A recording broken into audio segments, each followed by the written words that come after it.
Assalamualaikum warahmatullahi wabarakatuh. Kami dari kelompok 4 kali ini akan presentasikan tentang ide bisnis kelompok kami dengan judul Furniture Otomatis Berbasis Ultrasonic Internet of Things atau IoT dengan judul produk yaitu Smart Ismi. Sebelumnya perkenalkan saya Felda Henda Faras. Saya Langla Ikhlasul Fauzi. Perkenalkan, saya Muhammad Dainafal Saputra. Dan saya Muhammad Ronan Akram. Yang pertama adalah Eksekutif Sumeri. Bisnis yang kami rencanakan merupakan bisnis yang bergerak di bidang furniture seperti gorden, pintu, dan jendela. Konsep yang kami rancang adalah berbasis Ultrasonic Internet of Things atau IoT, dengan berbagai penambahan teknologi pada beberapa furniture. Target pasarnya adalah milenial, kelas sosial menengah ke atas. Dikarenakan memiliki biaya yang cukup banyak dikeluarkan pada research sensor dan juga AI-nya, visi bisnis kami adalah canggih, indah, dan mudah dengan misi dapat memudahkan kegiatan manusia untuk mendukung kebutuhan hidup yang modern dan canggih. Kemudian keyword-nya adalah teknologi, furniture, smart home, dan ekonomi kreatif. Oke, yang kedua adalah company description. 2 poin yang kami tekankan pada bisnis kami adalah desain dan arsitektur dan teknologi pendukung. Kami mengusung tema minimalis modern untuk desain dari setiap produk. Karena melihat dari perkembangan zaman, mayoritas manusia lebih menginginkan sesuatu yang simpel namun canggih. Demi kemudahan setiap pekerjaan manusia, maka kami menerapkan teknologi sensor suara yang dapat menggerakkan barang-barang rumahan seperti pintu, jendela, dan gorden, yang dapat terbuka maupun tertutup sendiri setelah diperintah oleh pemilik dari smartphone-nya. Kemudian menu-menu dalam aplikasi tersebut yang akan kami suguhkan antara lain adalah unlock, lock, open door, dan close door. Selain itu, dalam aplikasi tersebut kami juga akan menawarkan kepada konsumen untuk melakukan kontrol lewat suara. Hal ini akan lebih memudahkan konsumen untuk melakukan perintah yang ingin ia lakukan hanya dengan berbicara. Namun, untuk tetap menjaga keamanannya, maka pada aplikasi tersebut akan disematkan teknologi fingerprint atau password, sehingga tidak semua orang dapat mengoperasikannya. Kemudian, selain menyematkan teknologi tersebut, kami juga memproduksi setiap produknya dan mengurangi penggunaan kayu. Kami lebih memilih untuk menggunakan bahan aluminium, di mana lebih tahan lama. Dan kami di sini menawarkan 2 produk, yaitu sensor beserta furniture-nya yang sudah kami rancang untuk memudahkan konsumen. Dan bagi konsumen yang sudah memiliki rumah namun ingin menerapkan sistem smart home, maka kami juga membuat sensor saja yang dijual terpisah dengan furniture-nya. Kemudian dalam menunjang kelancaran sebuah bisnis, maka sudah seharusnya sebuah bisnis mendapatkan izin secara hukum, dan tentu saja bisnis yang akan kami jalani ini sangat legal dan tidak bertentangan secara hukum. Selain desain yang kami tawarkan, kami juga menjunjung keamanan dan kenyamanan dari konsumen.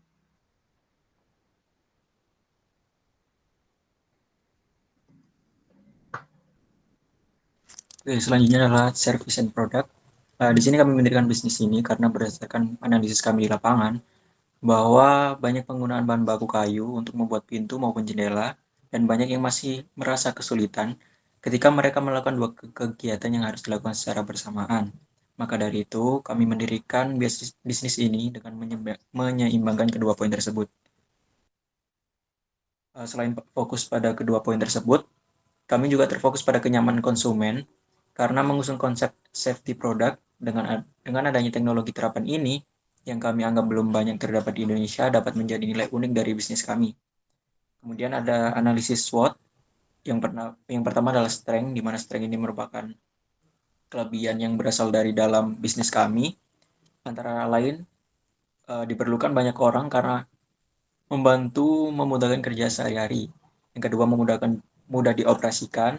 Desain model minimalis dan menarik, juga tidak membutuhkan ruang yang besar sehingga tetap dapat menjaga estetika. Lalu keamanannya tingkat tinggi, tahan air dan bahan cairan lainnya, menggunakan sensor suara untuk memudahkan pengguna dan fingerprint untuk lebih menjaga keamanan.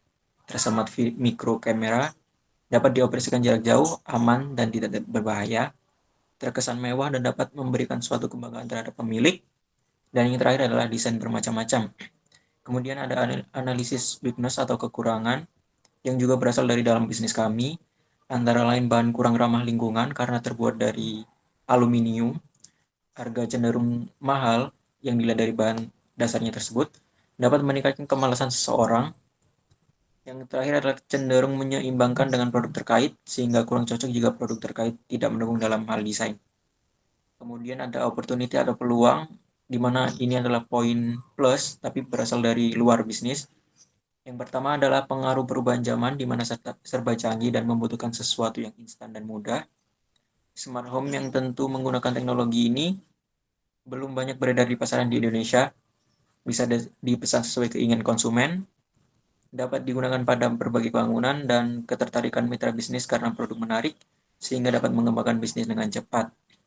Dan yang terakhir adalah threats atau ancaman, yang merupakan nilai negatif yang berasal dari luar bisnis. Yang pertama adalah produsen produk serupa dengan harga lebih murah, kemudian pasar kurang luas karena target difokuskan ke rumah masa depan dan smart home. Yang terakhir adalah ketersediaan bahan dan sumber daya manusia yang berkurang.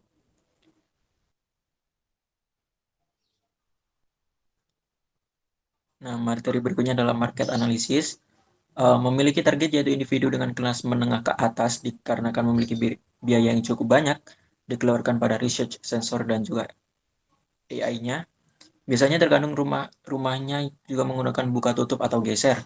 Hal ini juga harus diperhatikan dengan berbagai jenis bahan yang digunakan supaya dapat mengetahui mana yang sesuai.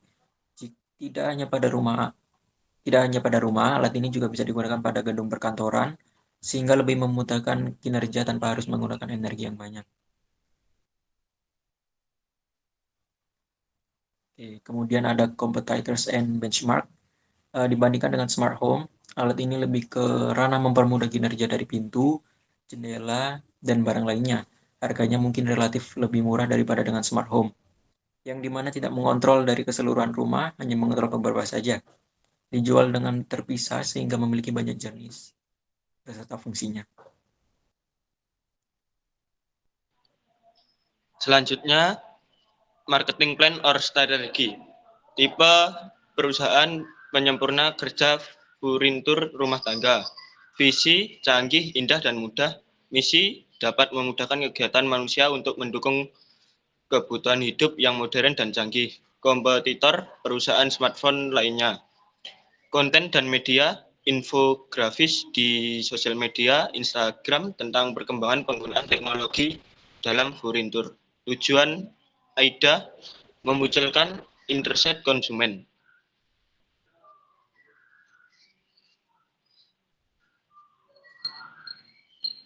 Selanjutnya adalah promosi. Melakukan promosi secara offline maupun online. Untuk offline-nya sendiri, perusahaan kami akan menampilkan produk yang kami jual melalui reklame billboard yang ada di jalan raya, serta memasang spanduk pada beberapa titik di jalan raya. Sedangkan untuk online, perusahaan kami akan membuat akun Instagram yang berisikan produk-produk yang kami jual, serta beberapa infografis terkait dengan perkembangan teknologi pada bidang furnitur. Selanjutnya, organization and management. Waktu operasional toko kami dibuka mulai pukul 7 WIB sampai dengan 20 WIB, yang mana segala kalangan dapat mengunjungi toko kami. Toko kami menggunakan struktur organisasi yang berbentuk garis otoritas yang memiliki dua bagian penting dalam melakukan manajemen perusahaan yang saling berkaitan dan dikomando langsung mulai dari top manajemen. Jadi komando dari atasan bisa langsung diterima dan dilaksanakan oleh para bawahannya.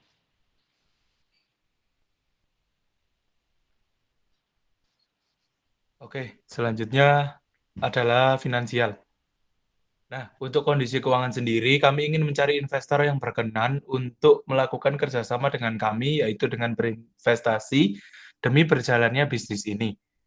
Dari kami sendiri, masih ada konsep yang akan kami terapkan dan masih banyak ide-ide yang belum kami keluarkan dengan seiring berjalannya waktu. Untuk perputaran uang, kami akan membagi beberapa bagian, antara lain pengadaan bahan, biaya inovasi barang, gaji karyawan, bagian investor, pajak, dan kebutuhan mendadak. Untuk aset sendiri, kami memfokuskan inovasi dari kami sendiri sebagai owner.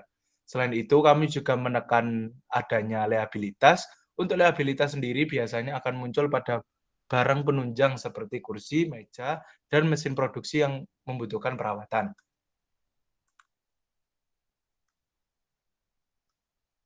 Selanjutnya ada rincian. Sebentar saya share screen.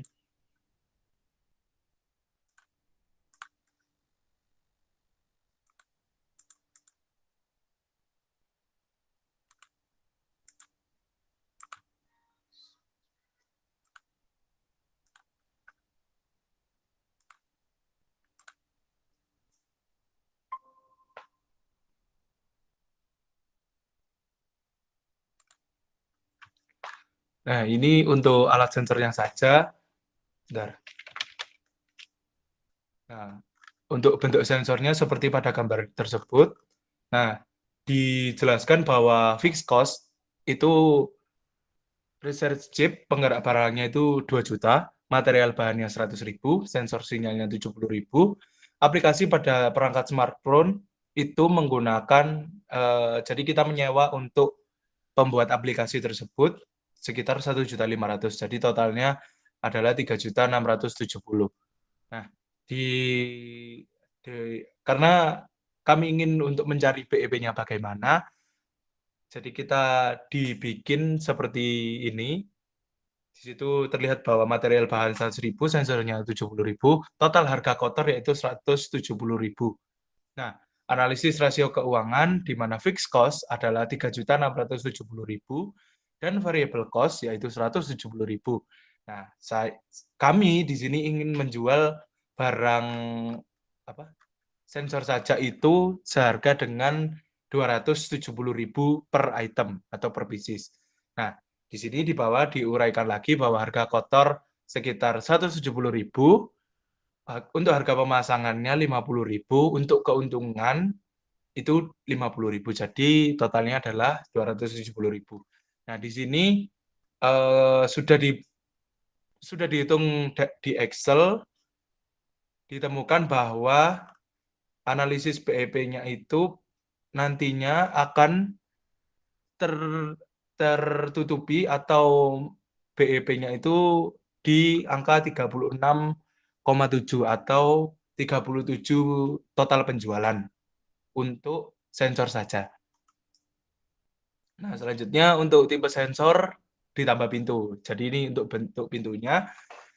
Untuk uraian fixed cost-nya yaitu research chip 2 juta, material bahan 100.000, sensor sinyal 70.000, dan aplikasi pada perangkat smartphone 1.500.000. Nah, di sini ditambahkan dengan pintu dengan bahan plat baja atau aluminium itu 1.300.000, sehingga total fixed cost yaitu 4.970.000.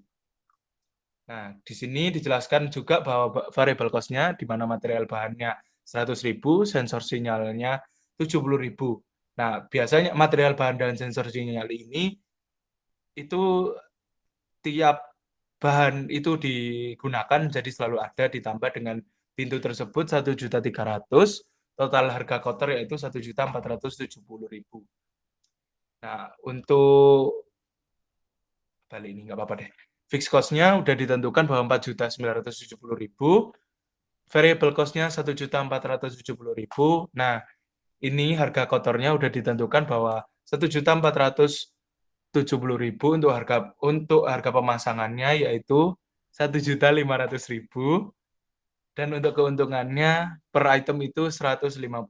Jadi harga jualnya di kisaran harga 1.770.000. Nah, Di sini ditemukan bahwa BEP-nya yaitu pada 16,5, di mana ketika sudah terjual selama 17 unit, maka sudah ditemukan sudah dapat menutupi loss-nya. Jadi begitu. Untuk selanjutnya sensor dan juga jendela. Nah, untuk bentuk jendelanya seperti ini, tapi ini masih bisa request untuk bentuk jendela yang lain maupun bentuk pintu yang lain. Ini hanya untuk sebagai contoh saja. Nah, seperti biasa, research chip 2 juta, material bahan 100.000, sensor sinyal 70.000, aplikasi pada smartphone 1,5 juta. Nah, untuk jendela aluminium ini saya beri contoh yang seperti ini, itu seharga 1.250.000. Jadi total adalah 4.920.000, di mana fixed cost-nya itu 4.920.000. Lalu variable cost-nya, di mana material bahan, sensor sinyal, dan juga jendela aluminium totalnya yaitu 1.420.000. Nah, lalu dijelaskan bahwa harga kotornya itu 1.420.000 ditambah harga pemasangan 150.000, keuntungan 150.000, jadi harga jualnya itu 1.720.000. Nah, ini ditemukan BEP-nya bahwa ditemukan di angka 16,4.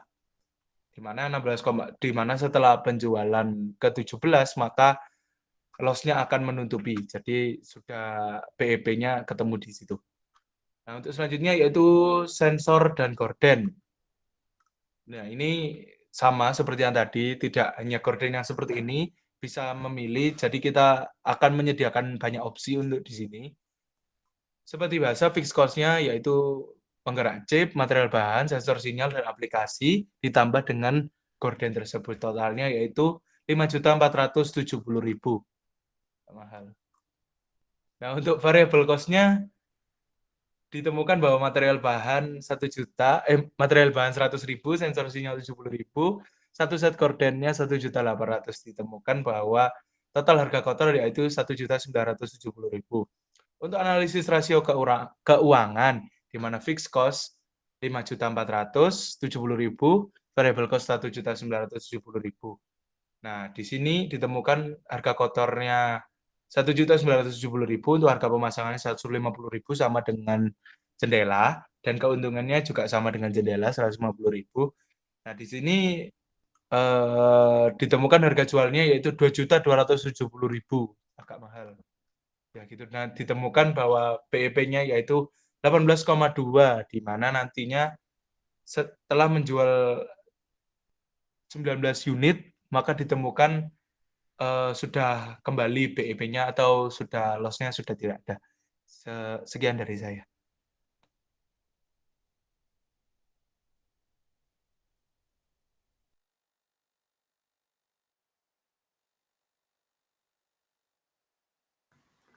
Baik, begitu presentasi dari kelompok kami.